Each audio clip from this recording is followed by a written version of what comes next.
at Kafe.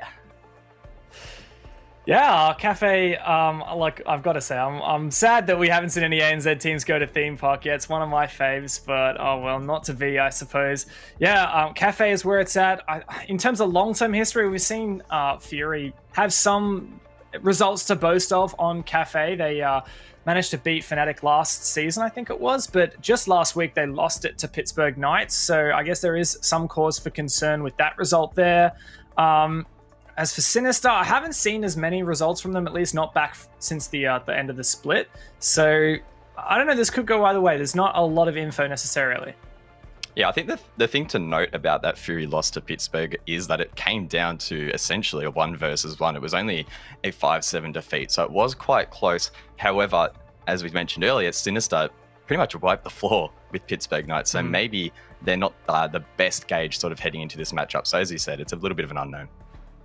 Yeah, and I guess to some degree we also saw before the Six Invitational in the first half, pardon me, of the ANZ split, we saw FURY draw wildcard on Kafe 6-6, so maybe that's another thing to go by. It's so difficult to compare though, because that was wildcard when they're potentially at their worst. We've seen them for a really long time, so I think it's very difficult to make predictions. I think it's really going to depend on how these teams have been practicing over the break and coming into the second half of the season, and how that affects their ability to perform on the match day. Well, Dev and I are finding it a little bit hard to try and pick a winner, and we're meant to be the experts. Let's see what you guys at home think. Let's have a look at the community poll results. And the favourite going into this one will be Sinister. And to be honest, I think the numbers probably reflect the sort of lines that we were going down in terms of who we think the favourite will be. I got to say, Sinister on a bit of a streak at the moment with 4 wins since the Pro League has resumed. FURY, a bit mixed, mainly because of the muck up against Pittsburgh Knights. So I got to say, I've got a feeling Sinister's in it to win it here. And it seems like the community is on board with that. Yeah, still relatively strong support for FURY. And I guess one thing to note is that Sinister do have quite a strong sort of prominence in Siege, with Priest being the leader of that organization, I guess you could say. So the name would definitely be bringing something to the table in that regard. Yeah, I mean, let's be real here. We've talked about the kind of the long-term history, but sometimes that doesn't even make a difference, right? Sometimes it's just about who turns up on the match day. Now, Sinister, they're a team that we've talked about so much before, and you know really well. You hang out with those guys a lot, not trying to flex or anything. But I know you do. I know you do. So we were chatting to Luna briefly before the game started, and she was seeming a bit nervous. We were just doing some rehearsals for the player interviews, and she's pretty nervous. And honestly, I think that's something that's kind of held Sinister back. Not Luna specifically, but the fact that this team does succumb to nerves. Is that going to make the difference here for Sinister?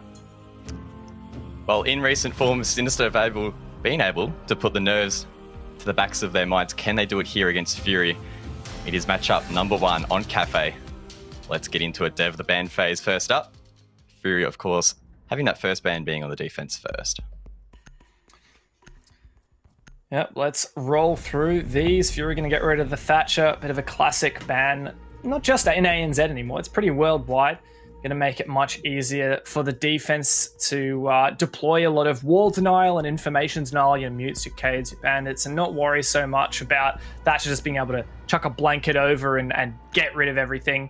So a map rather that can already be fairly defense-sided might be more accentuated, and there you go. That hard breach is going to be all the more difficult now. No Thermite, no Thatcher, a lot of heavy utility operators gone from the lineup of the attack. We'll see whether they can balance it out at all on the defense.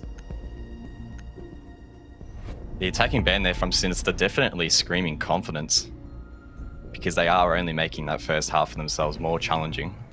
They followed up with a pretty sensible ban in Maestro, one that we often see here on Kafe, the final ban. Likely to be something along the lines of an Echo or a Mirror, and it will be the latter. Yeah, so we've got Echo and Valkyrie still on the board, and IQ to some degree, so I expect that we'll probably see a lot of information gathering, revolving around that Valkyrie, that Echo, the Mozzie even, perhaps a bulletproof camera here and there, and it'll be more difficult to get rid of that stuff with the Thatcher gone, but IQ is going to be fairly pivotal on ensuring that the IQ really uses her utility is going to be essential too. FURY teasing a Tachanka here in the first round could make things interesting as they are heading to Reading and Fireplace. Fury electing not to stick that Tachanka pick, but the objective will be stuck. And interestingly enough, last night when they versed Pittsburgh, they didn't go on the top floor first either, so a definite strategic decision from them. Yeah, nice way to mix it up, and I think it kind of goes with Fury's playstyle and what seems to be telegraphed by the operator picks, that they're playing very mobile. Operators like Echo are in, which are really powerful, as we know, really great for information gathering and also concussing and denying the plant, but we see Fury go for a complete lineup of 3-speeds and 2-speed operators. A lot of roaming potential. We've got Warden here for information denial, Shade as well, part of that. Playing the Vigil, going to be difficult to drone. Golden's also going to be reducing some of these lines of sight. A lot of presence upstairs, telegraphed by those reinforcements, and so much information gathering and information denial. I really think this is going to be a very mobile defense from Fury. We did see the little graphic pop up there for the Thermite Pro League skin, or set. Very cool. Love it. I picked it up the other day, actually, because... Of course you did. The life of a support mate, as you would likely know. It is a pretty cool skin, though. Definitely be rocking that. We actually have the battle pass as well coming out, so a lot of exciting stuff in cosmetics in Siege at the moment. You know, every time we see Nico playing Buck, I just get excited. I mean, he's the man who shows us all of those insane angles, and I'm gonna keep my eye on him later. Maybe a few nades potential. Yeah, that's what I was At the going to say. moment, it's the roam game. Yeah, it's not only the angles at the moment, it's his nade work. We've seen both Nico and actually Magnet from Fnatic, both really strong with their nades in recent time, or recent memory. So definitely keep an eye on that. Of course, the beautiful new UI can track how many nades Nico has in his pocket. That's one kill to come out. Quick trade though there from Fisher Guy, but Warden gets a double. That's a quick way to open this round up for Fury. Just dancing upstairs. Warden looking for yet another. Here with the Commando. His back covered by rock as well. Now he knows there's someone in that corner. He's crossed and drops downstairs. Excellent delay of time there for Fury. But Sinister, they're brute forcing this top floor.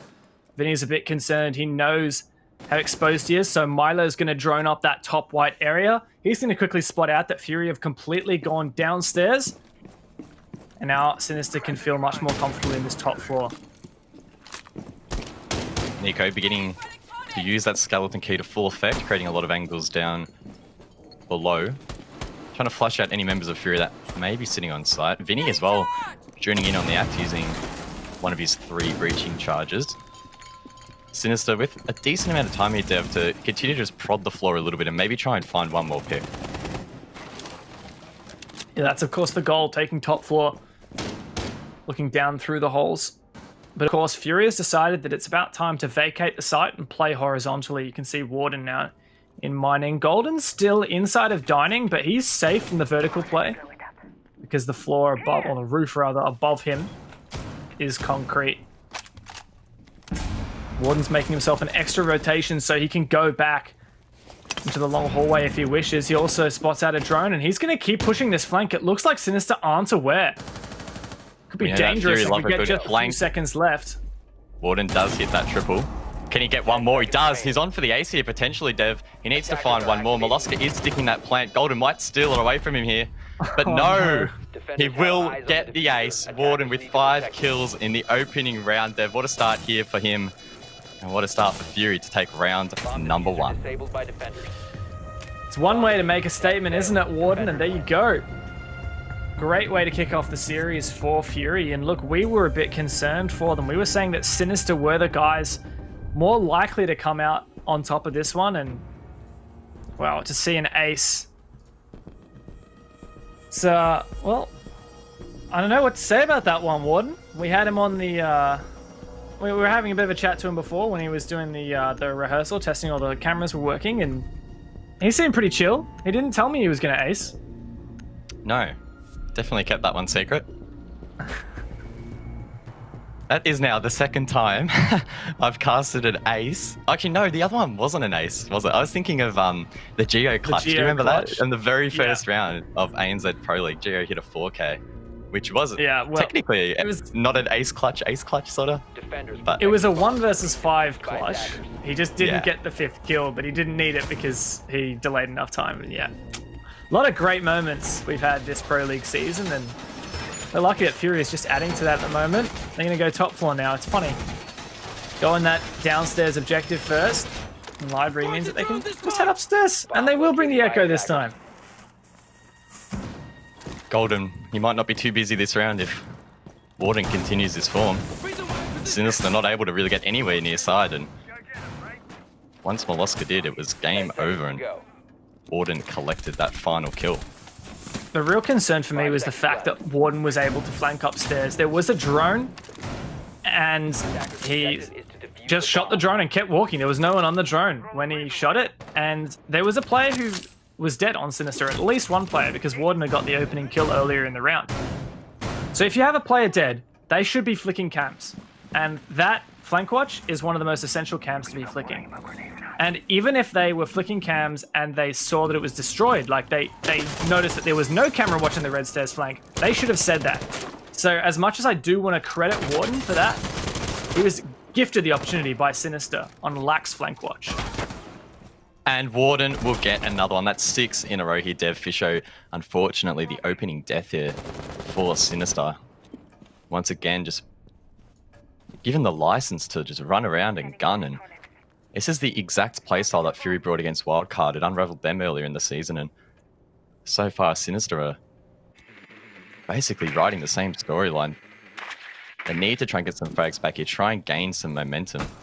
Or at the very least, just kill Warden. Just get him off the board so you don't have to worry about him anymore. It's a good start. Would be a good start.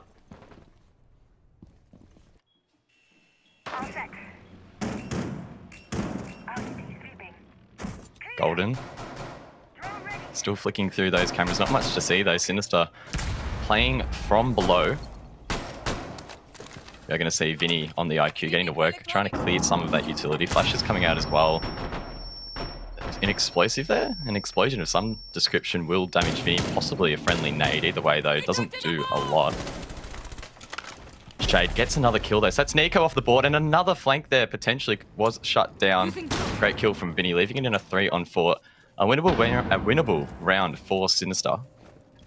They just have a minute now to try and mount it though. Top floor so difficult when you are forced to filter in towards the site.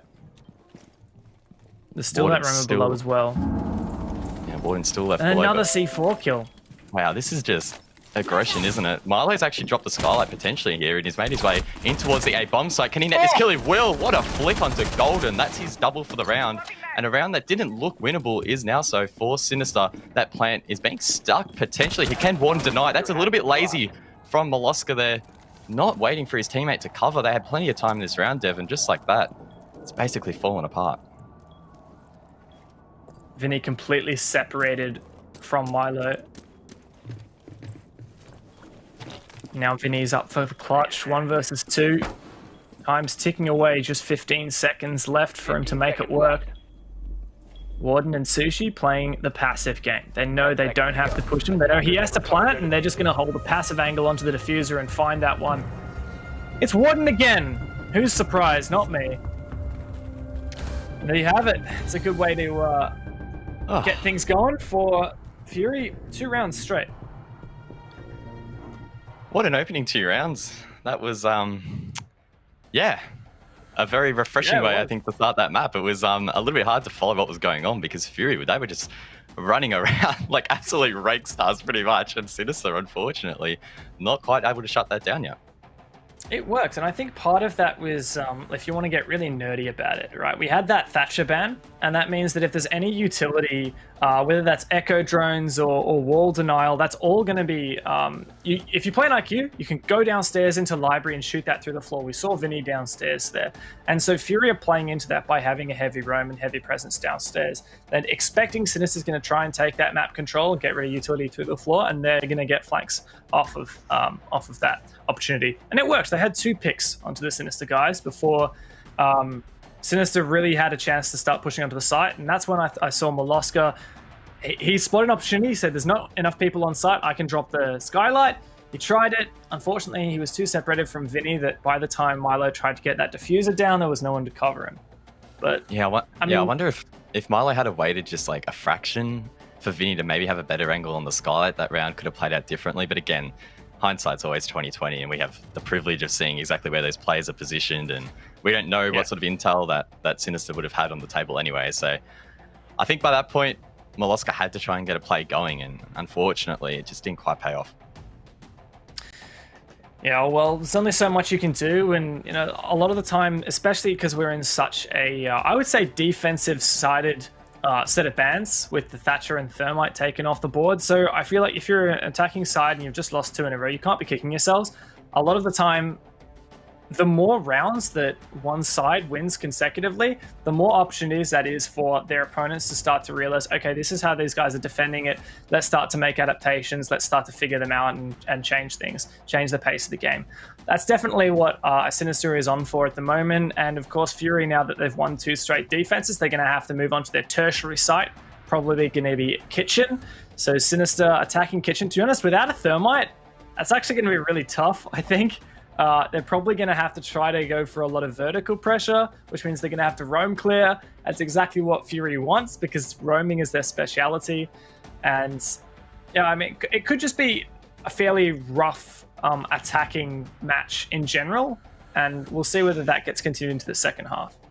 Yeah, well, it's interesting that you mention Fury now having to go to that tertiary site. We saw last night against Pittsburgh, that's when they definitely looked their weakest, and the Knights were able to sort of start to get that momentum back slowly. One thing I want to sort of hone in on is you mentioned there that Sinister need to try not get too worked up here, and that's, I think, something that might have been their downfall in the first half, where they started to let rounds slip away. Their mental game became quite weak and started to deteriorate, which flowed into their gameplay. What sort of things can they try and do over this break just to reset? Because this rehost, in some respects, gives them that ability to just sit down, kink out any issues, and then bring that into the rest of the map. Yeah, that's exactly right. It's about resetting. So they could be talking to their coach now if they wanted to.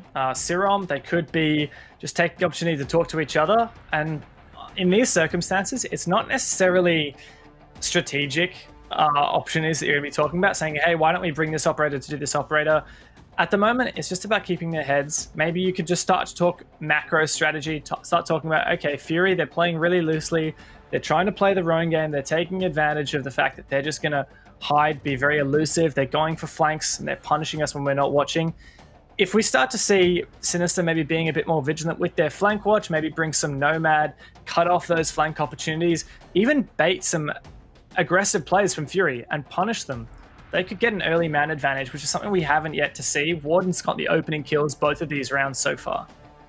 Well, you did mention that Serum there for Sinister will be helping to head that conversation, but most importantly, the player in the map that will be likely heading that as well will be Molosca, their new IGL, if you will, who has sort of filled that role for this second split of Season 11. How do you think he's been filling into that role? Because we know that previously for Sleeper Gaming, for example, and even his initial role in Team Sinister was that entry frag, that aggressive player. Now he's sort of taken a step back. He's playing more of a supportive role. We're seeing him on operators such as Habana on the attack quite often now. He's not getting as many kills as he once was. But what sort of impact do you think he's having on the team? Because they're definitely looking a lot more structured. There was an earlier moment when it was in the first round. We saw, I think it was Vinny playing the IQ, got really aggressive, taking the top floor. There were 2 players from the defense trying to contest that white stairs and cocktail area. And then we had Vinny get really aggressive and try and take that control around cocktail. And it was once the Fury players decided to drop downstairs, we saw Milo droning that out, making those callouts. And I think that's something that's really underrated about players like Milo, who we know he's a good fragger, right? But how good are his comms, and how good is he at really relaying that to the rest of the team and managing them as an IGL? And I think it's impossible to fully understand and fully really you can't just point to it on the screen and say, yes, he made an IGL call right here, and we can see that from the spectator camera, because you can't do that. It's just the nature of Rainbow Six. But in some ways, it's the most important part is making correct call outs for your team and really helping them talk through it. So it's all speculation. I gotta say, I think Milo's. I've played with him before. He's a really communicative guy, and I think that that's going to bring a lot to them. Yeah, Milo definitely loves a good chat. Definitely playing with him or just talking to him generally. He's really passionate about the game, which is good to see. And yeah, as you say, a lot of this unfortunately is sort of speculation in the end because we don't have that ability to sit in and listen to comms. I mean, that would be amazing if we could, but understandably, teams are obviously going to be very protective because we know that communication in Siege is absolutely massive, and any advantage or insight that other teams could get into that could be pretty detrimental. We know that teams come up with things like specific callouts or keywords for different parts of their game, for example. And again, that just ties in, I think, to the teamwork that this game really does require. Yeah, 100%. It's all about teamwork, all about communication, and we've seen good efforts so far from Sinister. It's just a lack of vigilance on some key areas. I think after they start reading into the play style that we're seeing from Fury, we start to see Sinister really take advantage of these aggressive... basically, every time that Fury makes an aggressive play, it's an opportunity for Sinister to get a pick. If they can start picking a few of those apart, getting early numbers advantage, then we'll really get to see Sinister be able to shine. Well, ladies and gentlemen, Dev has pressed the magic red button and we are back into the game. Kitchen will be the tertiary site of choice for Fury. Interestingly enough, I'd have to look back at my tracker here. This might take me a second, but I don't think they played this last night, or last playday rather, against Pittsburgh. Attackers need to locate and defuse bombs. No, they didn't. If I got my tracking correct, they did not play this site. So this is basically new territory for Fury in recent time. So, oh, okay, interesting. Well, one thing I will say for them, Thermite's banned, Thatcher's banned. It's going to be really difficult for Sinister to get any walls open, and there's a lot of walls you would typically want to get open here on this bakery and kitchen attack. Mainly all the walls facing into the bakery on that west side. You've got that big wall of prep room and the big wall into the bomb site. Typically, you open up the prep room wall and that prevents anyone from getting aggressive and rotating through prep. You open up the bakery wall and you have an avenue onto the bomb site and you can expose a lot of anchor positions. If you can get both of those open, all power to you. If you can only get small holes with your Hibana, that's not quite the same as with the Thermite. Saw Shade there on the Jaeger. In his last couple of games, he's been quite strong on that roam game. And once again, he will be playing off-site, trying to get that early pick. Surely he doesn't get aggressive and go for that one. He will. He will be punished, though. Fantastic shot from Luna. Will give Sinister that early round advantage. There is a player there in towards Piano. Are Sinister aware of that position?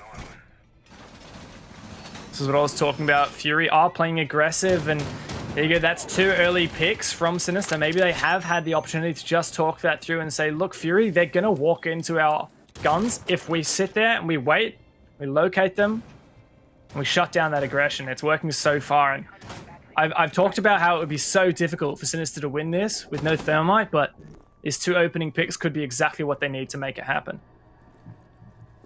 Rock trying to go for the retake up white. Trying to maximize the use of that cloaking device. He is spotted though, and we'll have to rotate back towards site, pre-firing through the garage there, which has been left unreinforced. Sinister could try and cut off that rotate quite easily from outside. Nico once again, he's on the buck, playing above using that skeleton key. Fury basically forced to just hunker in on site. Not a great position to be in.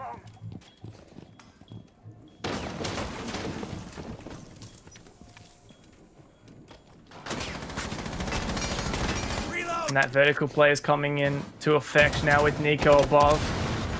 Being able to take out those extra players from Fury really early is giving Sinister the opportunity to abuse that vertical play without fearing those roamers so much. This is when we see Molosca starting to open up some holes into the bakery wall, and there's no utility on there from Fury. Not sure whether that's because the Electroclaw was shot from above. All very likely, and another aggressive peek. Fury getting desperate now. 2 versus 5. This could be a flawless round for Sinister if they're up for the challenge. Could well be. Sushi and Rock need to hunker down now, try and find a couple of picks to make this round winnable. Both in compromised positions, and Nico has spotted Rock. Sushi is dropped, and now they know where this last player is. Vinny will collect that kill, and Sinister will win that third round. And as I mentioned earlier, Fury just finding it a little bit tough on that tertiary bomb site. Yeah, and interesting really, because I'd really suspected that at a really basic level, having the thermite ban would have a big effect on the ability for the attackers to open up long angles and do a bakery push. Like, I'd say a bakery push is pretty much off limits, unless if you're running a Maverick and want to figure something out to do with that. But it didn't matter. I mean, Fury didn't make that the game that they were playing. They decided to make it a game of roam, a game of aggression at the start. And as soon as they got picks, that really condemned the rest of the team. As soon as we saw, I think it was Fisho and Warden got picked off nice and early. Sorry, not Fisho. Was it Shade and Warden got picked off early? Yeah, that was really Yeah. So that was really the last chance for, I think, Fury to kind of get a leg up, losing those engagements, and had really just nail in the coffin. Fury are heading back now to Reading and Fireplace. They attempted this in round number 1, and they did win it quite convincingly as well. Of course, there was an ace from Warden, which proved to be quite helpful. Unlikely he'll be able to follow that up, but you never know. Yeah, I mean, it always helps, right? When you have one guy on your team who just wants to kill everybody. Yeah, one guy getting 5 kills it helps just a little bit. I mean, if I'm Sinister now, though, like you talked about this when we were in a bit of a break, when we had that rehost to get Golden back in, or whoever it was disconnected.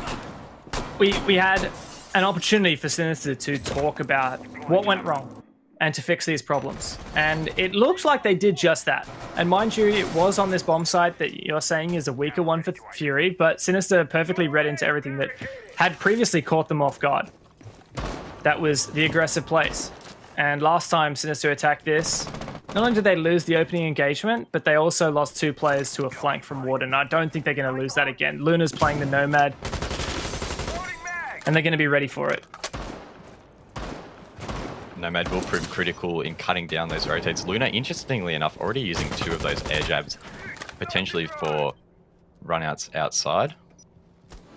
Fury definitely love a good vault out, no matter the map.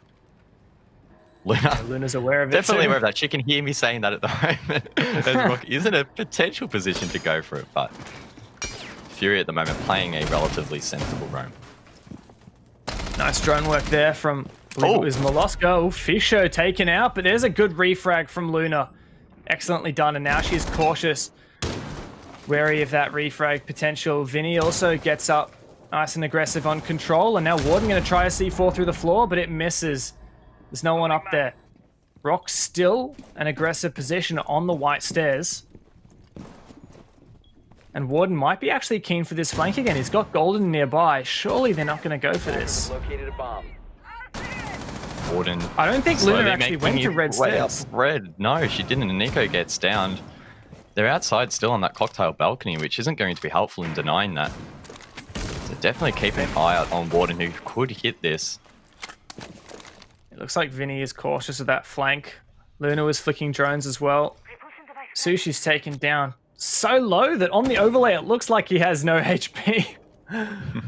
So very low there. You can see C4's already utilized on both Sushi and Warden. Milo there does find Warden. Finally, that X Factor taken out. They can sit a bit more comfortably. Vinny jumps in it as well. It's just the very low Sushi and Golden left to hold this for another 35 seconds. Oh no, Golden's gone. Sushi, 1 HP and a dream, as we like to say. And the execute coming onto the A bomb site. He is nowhere near it. Milo will be able to stick that plan. Sushi, in a desperate attempt to try and get a pick, will be flashed. And as you said, Dev, it's basically 1 HP and a dream. Essentially unwinnable at this stage. Sushi did have a decent round, getting 2 kills, but he will have to hit that ace. Fury definitely relying on the aces on this bomb site, but I don't think this one's going to be as winnable, and there we go. Sinister will shut it down, and in the process, even out that scoreline to a piece. If I'm not wrong, was that a 3v4 to a 3v0? I'm not sure if I got the numbers right there, but that was a very good redemption opportunity for Sinister. We were a bit worried. We saw Warden potentially going for a flank. We'd seen Sushi get that kill through the floor. And yet Sinister really managed to use that open flooring to their advantage. I don't think they killed many players on site. I think it was just whoever was... Actually, I'm not sure if they did get any kills through the floor. They just got kills on the Fury players running around on the second floor. Bar and Cocktail will be the second choice here for Fury, giving up on Defenders, protect your bombs from what was a being pretty defused by poor attackers. defense in that previous round compared to the first. Fury just too reliant on the ace strategy, apparently. As Sushi would have had to get 5 in that last round, but Yeah, wasn't quite meant to be. It didn't quite work out for Fury as they intended. I think that the idea, I mean, I feel like I'm harping on this, but playing loose, playing for that flank potential. I like the fact that they held onto White Stairs for a decent amount of time and then pulled off, but they really didn't get a lot of work done on that top floor. And a lot of the time we've seen teams, I think, accomplish a lot more when holding that cocktail area. I don't know whether it's a lack of utility from Fury. Locate a bomb and defuse it. We could be seeing all kinds of things from a Goyo setup to hold that top floor. Mirror is out of the picture, thanks to Fury. Maestro as well, but bulletproof cameras, like I feel like they could be giving more of a dent. Even just a deployable shield up on that top floor cocktail area would have helped them out a little bit. They just couldn't hold on to it for very long at all. Yeah, there's definitely something Raven and I, over the last 2 nights of Super Week, have noticed on that defense. So much utility being brought and the attackers having to deal with that. Really making that decision on what operators they bring to the table and it being more critical than ever. Ensuring that they have enough operators to clear that utility, but then to also displace members of the defense and get frags late round. So a definite balance act, and as you mentioned, Fury potentially making it a little bit easier with these picks. A bomb has been located.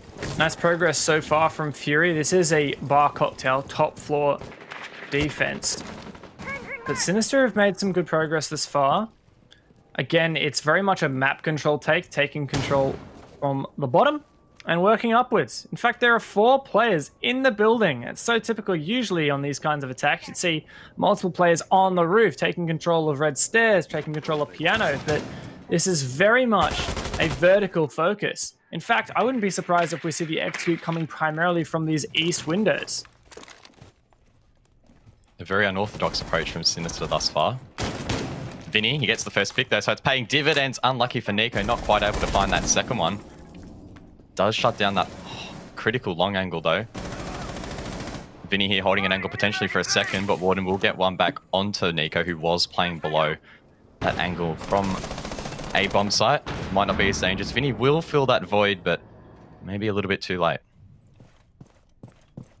He's going to try to use these holes in the floor, but he's missing the skeleton key that Nico is using to open up that floor. So he's going to have to be satisfied with what Nico's already done. A smoke grenade was utilized as well. Not sure what exactly that covered, but Vinny peeks up from the long hallway downstairs and finds Warden getting aggressive in the middle of the bar. Looks like Rock's position has been sussed out as well. Luna's covering that. Now it's a flank downstairs from Sushi. But I think most of Sinister has rotated, and now upstairs, Vinny gets taken down. Luna and Milo work together. And there you go. There's another one for Milo. All on Sushi downstairs. Can deny Vinny. And how much info does he have on this plant when it eventually comes down? It is going down. No Milo on top of that countertop. Fisher guy left to try and cover as he makes his way up white. Just misses the initial shots there. Still a full 100 HP as he misses even more. Both members from Sinister also on full HP though. That SMG-11 might not be the greatest weapon for this clutch. Both members of Sinister likely running ACOGs and can hold these long angles, but it won't work if you're looking the wrong way. That's Fisher off the board, leaving it up to Molosca, the IGL of Sinister, trying to clutch this up, give his team the lead. Is he looking the right way? Do they have the intel? That is the question. Shots raining out from both players. Fisher will get aggressive, but Milo, he's dropped down the hatch. Can he make it up in time? He has 7 seconds to do so, or he has to fall back from below. He's going to try and commit to it, but he can't hit the shots, and Sushi will be able to stick it. What a play there from Fury. Unfortunate for Molosca. Whether he dropped on purpose or not, it was a misplay and Sushi was able to clutch the round. And he could have gone up the stairs, but he decides to go for the vertical play. Oh no! Wow. I can't believe that that was pulled off there by Sushi. I really thought that was a done deal. But you can see there was so much information on that bomb site, lending Sushi a hand. The rest of the Fury players just avidly scanning those attackers. Fisho guy got caught blindsided. He tried to run away from Cocktail. He thought, no, this is a predictable location. I'm going to go towards the bar. It was getting constantly spotted there. I don't know whether that was a drone, a Mozzie drone, or the default camera. He got spotted out, and that really enabled Sushi to go for that rotate, get that first pick, and that was what's so essential. And then, I mean, what can we say for Molluska there? Do you think he would have won it if he just filed up the red stairs straight away? Do you think he would have been able to get there in time? I don't know. It was a really weird engagement. I mean, taking a step back, I think he would have backed himself to win the initial gunfight before he dropped the hatch. So I'm guessing he dropped it by mistake. And then, yeah, if he had have walked straight up white, surely he would have made it in time. It's 7 seconds to counter defuse the bomb. That is a long, long time, and you're just sitting there waiting for it to go down. So yeah, potential misplay, and maybe Sinister getting a little bit panicked in the comms. We have seen them, again, in that first split, struggling a little bit in such crazy scenarios, and maybe that's creeping in a little bit here. So it's going to be up to them to try and reset. They still have an opportunity to draw out the half. Yeah, and look, if they can get 3 attacks here, that's actually a really good position from my point of view. Thatcher and Thermite bans. I think you'd expect to see quite a strong set of defenses. Sinister can finish it off. Even 4-2, it's not out of this world that they can still win the map. And it looks like Fury are actually keeping this consistency in terms of their play style, still going for that aggression, and it's not always working out. That's the Vigil taken out early. Vinny's been on the ball with this G8 LMG. Currently going 6-1, and keep in mind that doesn't count any of the kills before the reho, so he's definitely having a strong first half here. Seen him play IQ a lot in recent times. Very strong entry for his team. Not only that though, he's often trying to find gadgets and clearing utility, which if you are playing IQ is quite critical to your role. It's not just all about kills. So Vinny definitely playing a well-rounded playstyle. But here we go, Dev. Shade has been activated, the hatch has been blown, and he's going to run around like a madman. A bomb has been located. So Fury's specialty. Yes. Bottom floor, still looking for those flanks, and you can see Sinister are very much aware that this is how Fury are playing. Look at these avid rotations. They're really not trying to hard contest areas like this. I feel like Fury's strengths aren't hard contesting specific areas, and it's why they're getting off of Cocktail so quickly. Their strengths is in running around the map and finding flanks, finding engagements. The Sinister are getting a lot of map control because of it.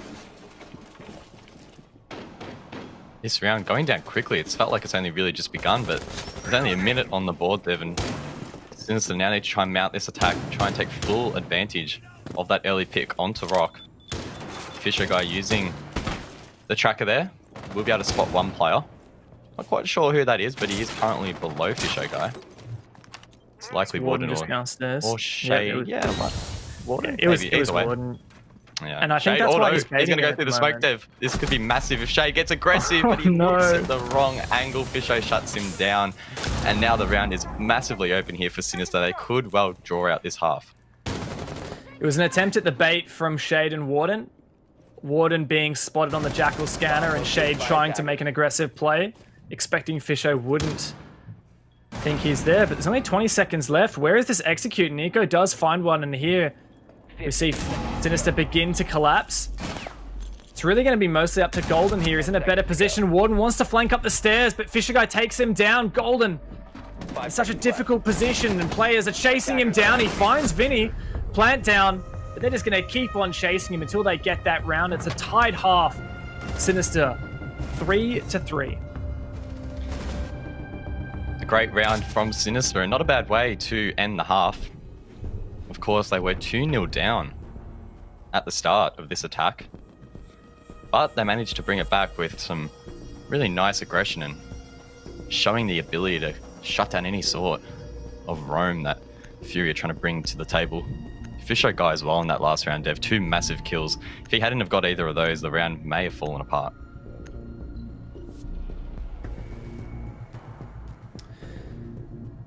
Yeah, now we're going to switch sides, and it's actually Sinister taking Reading Room first instead of Bar. The same thing that we saw from Fury. And we're also going to see Sinister play a entirely 2-speed and 3-speed defense lineup as well. Not opting for that Echo, probably because of the prevalence of that IQ partly. Be interested to see if we see Sinister strongly contesting this cocktail area, which is what I would think is more typical. Really hard holding in that tooth and nail, trying to find at least 1 kill off of it before you back down. Or whether we'll see Sinister do something a bit more similar to what we saw from Fury. There is a deployable shield, enabling a bit more aggressive peeks from that southeast corner of Cocktail, and castle barricades also to prevent the kind of repel we saw from Luna in Sinister's attacking half. 5 seconds to go. On top of that, Luna as well, the bulletproof camera, so definitely a lot of util for Fury to try and clear out. Mute Jam is going down as well to try and protect those walls, which can prove quite critical if you want to hold that A bomb site. I think that's one of the things we saw go below. in this thing. Yeah, it's possible. That was the main strategy we saw from Sinister, trying to go below as much as possible. But of course, the problem being is the site is library. You can't necessarily go into library to get rid of the mute jammers on Cocktail because that's the objective. They're not going to let you in there. That's something we saw. I thought a bit lacking from Fury was the use of these mute jammers. Sinister were typically just using a Hibana pellet on the wall inside of Bar Backstore, looking towards Tarps and Cocktail, right here where Molosca's playing, and that would negate these positions from the defenders at Cocktail. And well, Fury can't do that because it's the mute jammer there, and Thatcher's banned. Shade struggling to try and find intel getting past those jammers. Rock will assist. 10 members still up on the board, 5 for each team, as Shade continues to get aggressive, but doesn't look like Fury are able to get this pick early and could make things tough in the late round. Now Shade's worried about that garage push as well. Just going to watch that. Warden's pushed in upstairs, but Sinister are delaying a lot of time. Smoke Babes, a lot of utility coming out. Another drone goes forth. That Sushi checks for the position, sees Molosca, and then backs off. Tries to move down the stairs as well, and that's Luna's UMP ringing out. So 2 people spotted by that drone. Now the concussive blasts come out from the Zafira grenade perfectly takes down Molosca. Stun grenades, and Luna thinks maybe it's better to back off. Indeed. She gets downstairs. A smart move. It took a while, but Fury do take this ground. They have a minute left now to try and capitalize on that early advantage. Sinister very mindful that there are so many holes above. Fisher guy with a pre-placed C4 ready for anyone that could peek that location. No one currently there, and he's going to actually blow up the floor to try and get that C4 back. We'll retrieve it. Very smart strategy there. A little trick that many people probably don't know about. He's going to reuse that C4, and he gets a kill. What a play from Fisher guy. Textbook use of that C4. Nets himself a kill, and now there's 30 seconds left for Fury to try and mount this attack. While they did get the opening engagement, things haven't gone their way since, and now Fury have to get desperate. Shade's still above, but Golden's dropped downstairs. Another player's been taken out. Spots the Jaeger and doesn't win that fight. Vinny gets traded out, however, by Golden, and it's a 1 versus 2. No opening in. He's going to use a breaching charge to get rid of the castle barricade. That'll telegraph his position. ACOG in hand. I don't think Sinister's going to give him any opportunity here to clutch this. And there you have Sinister with the first successful defense. It looked a little bit dicey then when Molosca was dropped by the first of those frag grenades at the top of White, but great work from the rest of his team to recover. And that play from Fisher guy, was really hoping he'd be able to pull it off. It looks so cool when he was able to get that C4 back down, and there we go as he shoots the wooden floor and then perfectly places it over towards Cocktail. Bada bing, bada boom. Good night, Warden. I don't even think he had info on that one. I think it was just, oh, this is a common spot people are going to run past. There were like 2 or 3 players. Can you tell me who was the one who threw the nade? Because I'm tracking Was my it opening Shade? I engagement. think it was Shade because he was playing Buck, so Buck equals frag grenades, and he was on that window, so pretty sure it was him. Yeah, I'll pay that. He actually threw a frag grenade in previously, but it was chewed up by the ADS, and I think maybe that's it was Warden. We saw concussions come out from Warden to the white stairs player. Oh my goodness, I always get yellow and white confused. It is the most bewildering thing. Like, the two colors are not similar at all, and for some reason my brain just like says yellow when I mean white. White stairs. And that ADS might have been burnt maybe by a concussion or maybe by one of the impacts in Warden's lifeline. We are heading above now. Sinister will give this side a crack. Bring in the castle, and that's going to be really interesting, I think, because Vinny is often a top fragger, and the UMP not the best weapon, but I think it'll just increase that amount of utility that Fury need to clear. Yeah, definitely. Something we've seen very common on this map in particular is the use of Castle to lock out that cigar area, separate it, cigar lounge, or piano, as it's more commonly known, from the shop, cigar shop. Really enables a lot more rotations between the two. If the attackers are repelling on piano windows, you can rotate freely into cigar shop without being exposed to that angle, and vice versa. If they play inside cigar, they take top red and new hatch, you can just push in through piano as long as no one's on those windows. Rock does find the first kill. A lot of early engagements here, and I think that was just peeking through the hatch, and Moloska gets taken down in the middle of bar. Is he putting up an ADS late? Maybe he was. Maybe. Potentially. Does look like he was shot from that skylight angle, just going off that blood splatter. But either way, Milo is unfortunately that opening death again. I guess it's not all doom and gloom. He is the IGL of Sinister, and maybe this will actually allow him to sit back and guide his team to victory here. As Fury definitely having some issues, I think, trying to get in towards piano. But there's two opening engagements for them. Trade come out as Golden refrags his teammate Shade. Nico's down. 2 players versus 4.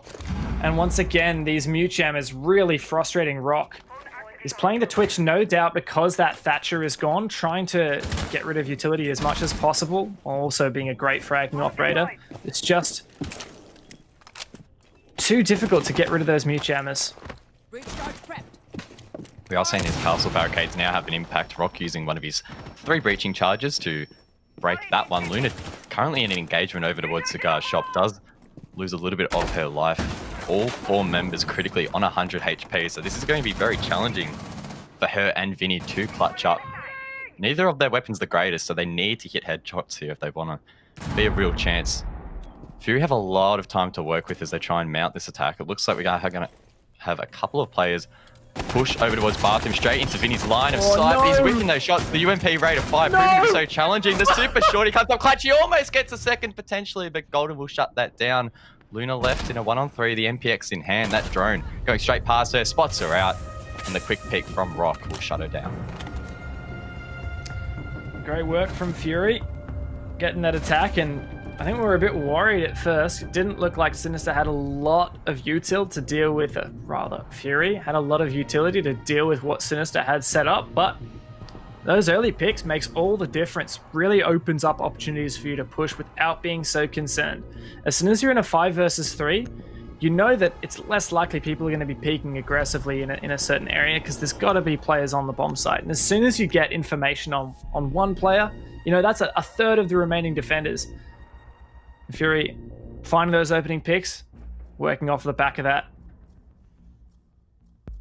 We are going to see Sinister reattempt that side, and hopefully for their sake, they don't lose that man early. It was Moloska as the opening death in the last round.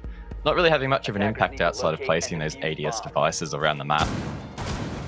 He is currently going 6-2 though, after that rehost, of course, so I guess he's going along nicely. Looking at the rest of the scoreboard, it's quite even across both teams. Vinny currently top fragging in the lobby alongside 3 assists, so he's playing well.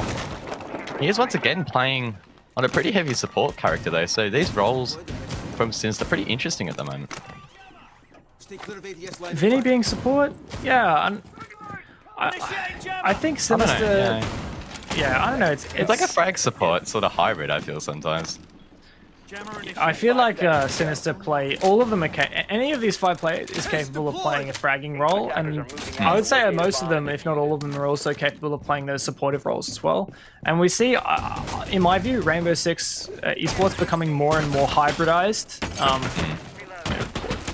Gone are the days when you can just be a support player or just be a fragger. You have to be able to do both. And let's talk about Vinny for a minute. He's bringing that Echo, an operator that, despite being left unbanned and despite being very, very powerful, hasn't been utilized a lot by either of these teams so far in the series. Vinny bringing it out here for this top floor defense. There's a lot of great places you can put these yokais to gather information and not be exposed to that IQ, lest that IQ go downstairs and try and shoot him through the floor, as we saw from Sinister. But that's not what Golden's doing right now. He's on the roof. And I think it's probably unlikely Fury will go for that full bottom to top kind of clear that we saw from Sinister, as it's just too time consuming. It is the typical meta to clear from piano, which Fury did successfully attempt in the previous round. Getting those early picks, they made it a lot easier, and so far here in round number 9, that hasn't been the case. All 5 members of the defense still up. Rock once again having his drone disrupted by a mute jammer. He will prone in towards Cigar Shop. Destroys one of those jammers. I'm not sure whether or not his drone will be safe now. I don't think it will. Either way, those shots are raining out. Fury need to be mindful they don't get shot in the back of the head here. Concerned about that long angle that Fisher's playing from the bar back store. Freezer looking through the open elevator. Actually 2 players here in the washrooms. A lot of information gathered by the Valkyrie cams of Luna. She's potentially eager for an opportunity to jump outside and flank. Information gathered by the Twitch drone as well. Luna's going to double check if there's a player still rappelling there. And in fact, there is. It's Shade. She's double checking for a drone now. She knows she wants to make this work, but she's cautious, and instead she's just going to decide to bait out shots. And there you go. That's going to distract Shade for a minute. I think that's Shade. Can't quite tell from here. Maybe it's Warden. It's Warden. No, it is Shade. Thanks, MC. Great observing. Thank you, MC. Shade in a position to renade that spot that netted him a kill previously in this game. It does in the end. That's Luna off the board. Mid-white stairs. It's now a 4-on-5 in favor of Fury, as Sinister do lose that man early again. Fisher, they get one back, leaving it in a 4-on-4. 30 seconds to go, and on a site like this, it's not looking great for Fury. They need to try and mount this attack, but they're really struggling to get things going. Frag still coming out here, leaving it at a 2-on-3 in the late round. Vinny and Nico need to try and hold out this attack. They have about 10 seconds to do so. Vinny shoots more shots, but he will drop below. We've seen that not work against Milo, but it could work on this occasion. Nico below as well. They can play off intel on the plant. Sushi is attempting it, but are Sinister away. Nico has a C4 in his pocket, but he needs to move quickly. This might be too late. Sushi sticks the plant. Can he net a kill though? He will. So it's a 2-on-2. Shade and Sushi left. Sushi taking quite a bit of damage as well there. And it's up to Sinister to try and retake above. Shade is mindful of that flank up shop, and it looks like Sushi has been tasked with holding the top of white. That intel from Vinny could prove critical. Nico trying to distract from below as both players will head up, but Vinny doesn't see the Claymore, and that leaves Nico now in a 1-on-2. 20 seconds left to try and clutch it up. Effectively 10 seconds now to get these 2 kills and go for the defuse, but I don't think it's going to be possible, Dev. He can't find these kills. Fury are playing ultra passive, and as that time ticks down, so does Sinister's hopes of winning this round. Fury will be 5-4 up regardless of this result. They do get the kill in the end, Dev. Pretty solid execute from Fury. And I think that was an option that Fury took with both hands. As soon as the 2 Sinister players dropped downstairs, I thought, okay, you've got Nico playing with a C4 and Vinny with the yokai drones. Surely Fury aren't getting this plant down. But Vinny, I think he was worried about them shooting his yokai, that he didn't bolt it over to where the plant was going down at full speed. He played it a bit more cautiously. And that extra bit of time allowed Fury to get that diffuser down. And we also saw Nico miss his C4. I'm not sure whether the player was planting on top of one of the bar benches or whether the player was just in the corner inside that would be above the laundry. But nonetheless, Nico missed his C4. No yokai drones to make that work either. Defenders not in the right position anyhow. And that puts Fury on the 5th round on the board for them. Getting very close to that victory. And I've got to say, I really was feeling Sinister here, but They'll have to improve their bar defenses if they have any chance at winning this. This will be the second time we've seen Kitchen tonight. We haven't seen a successful defense on it though, as Sinister did win their attack in round number 3 when Fury were forced to their tertiary site. On this occasion, circumstances a little bit differently, or a little bit different rather. Sinister with a couple more choices instead electing to of course go to this site. Talk about choices, Fisho guy running the FO12 Ala shotgun, able to create a lot of angles, but potentially limiting his fragging ability as he will have to try and keep it ultra close range. I like that idea of using the FO12, especially playing that position of VIP, where Fisher goes likely to play near that shield. Especially because with Thermite and Thatcher ban, I personally think that this bakery side take is going to be much more difficult than usual. As I mentioned in the first half, going to be difficult to open up the prep wall and the main wall into the bomb site. Actually, there's been a rotate placed there to enable the Jaeger to back out if needed. Information there gathered by Warden, but the drone's taken out. That's Milo. I feel like Sinister not completely taking advantage of this Thermite ban by having an open style setup. Nonetheless, I'm ready for them to prove me wrong. Sinister really looking to prove everyone wrong in this second split, of course. After the first split of this season, they only had the 1 point. But their recent form has been anything but that. On a bit of a win streak at the moment, looking to continue that, but if they drop this round, they can only get 1 point from this matchup, potentially, as they will be forced to settle with a draw. But if they can win the next few rounds, they can well and truly take this map. The last 2 rounds didn't go their way, but Kitchen does offer a fresh opportunity for them to reset here. Fury just taking their time, and Sinister not really giving them any picks at the moment.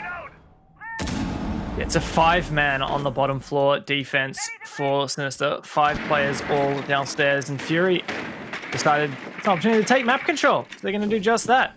Going to drone up, going to open up the floor. Dislodge these players on site. Now, one thing I will say, dislodging those players on site is not so effective when Sinister can just play outside of the objective in Bakery, in coat check. That's the advantage of this open style hold that we see Sinister holding. Milo coming under fire, Warden looking to peek in. The concussions go out, but everyone's concussed right now. Milo can find... Oh, he gets 2! Warden does find 1 picking up with the pistol, but Warden wins that pistol engagement. That's a 2-for-2 trade. Not so bad for either team, but there's only 30 seconds left. Fury might have that Bakery control, but there's so much more work to do. None of that verticality really meaningful at the moment, as Fisho is allowed to rotate back in towards site. The remaining 2 members of Sinister still off site, as Fury begin to mount their attack from Bakery.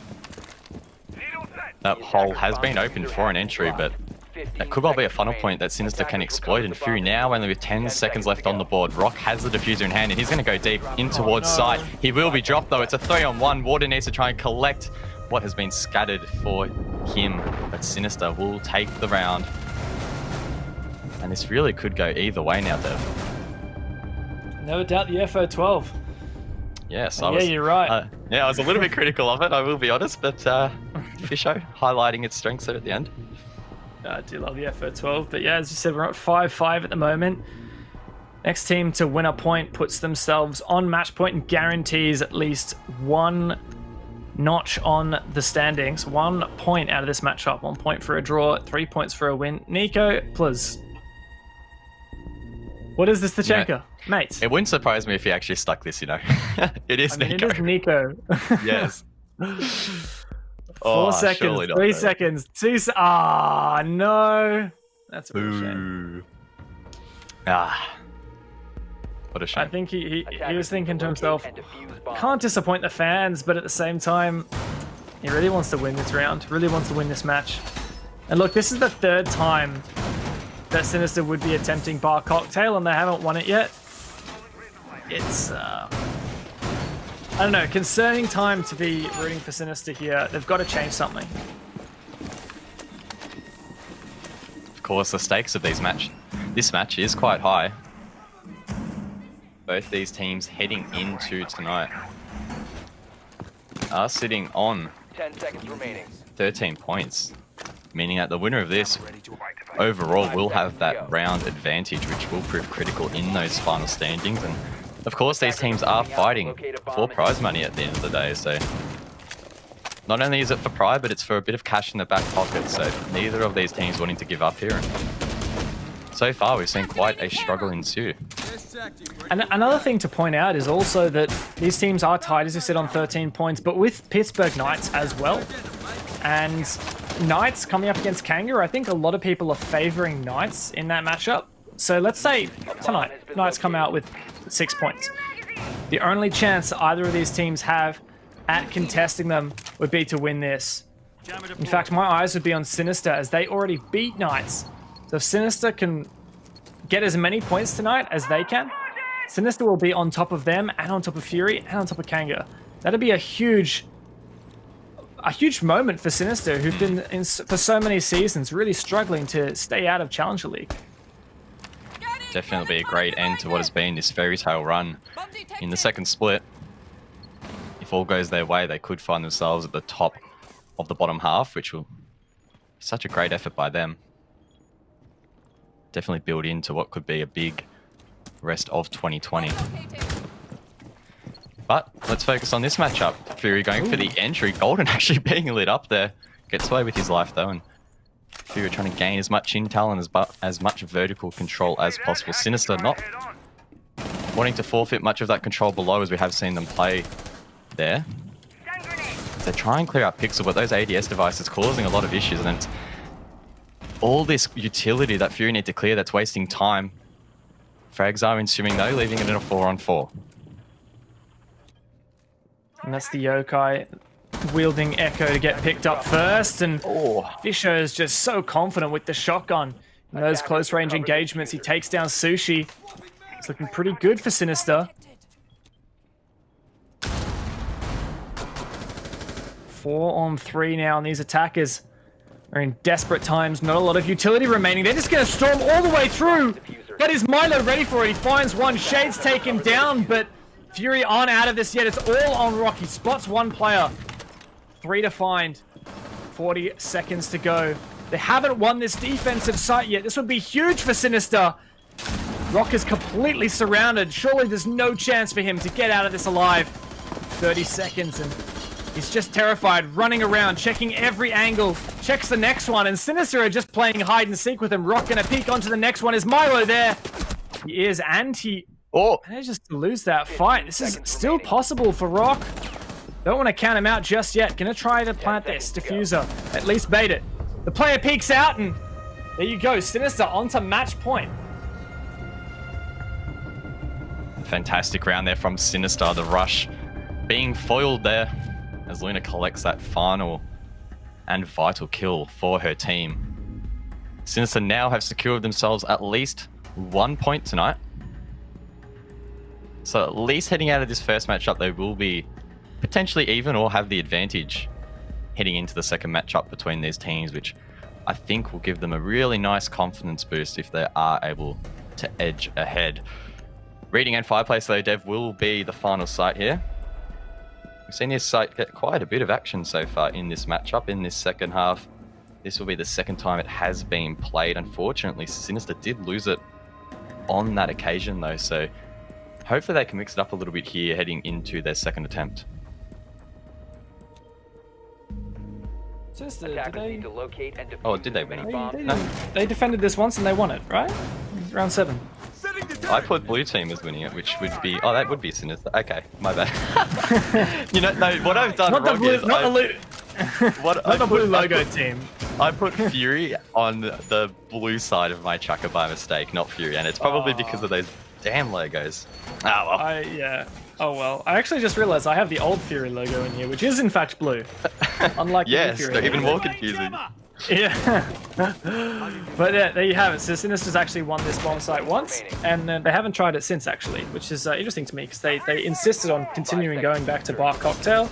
Maybe they thought that this was just a kind of once-off, probably isn't going to work twice, but now they've won Kitchen, they've won Bar, they don't really have an option here. You can stop worrying about grenades now. Interestingly enough, Sinister are now going to bring up that Wamai. It'll be in the hands of Molosca, currently going 11-5. Strong map for him so far. Big round from him previously as well. I believe he got a triple at least. Interested to see how that Mamiya is going to play into their playstyle. We have seen them bring it on a couple of maps so far in this second split. Of course, Wamai alongside Kali only recently brought into the competitive pool of operators, and I think teams are definitely still experimenting as to where you can place them because they really are so diverse. Teams can be so adaptable in the way that they throw out those magnets. They can pretty much be placed anywhere, and it can be really difficult to clear them out. Yeah, with no Thatcher on the board, you're going to be relying on using projectiles to waste out not only that Wamai, but also the Jaeger.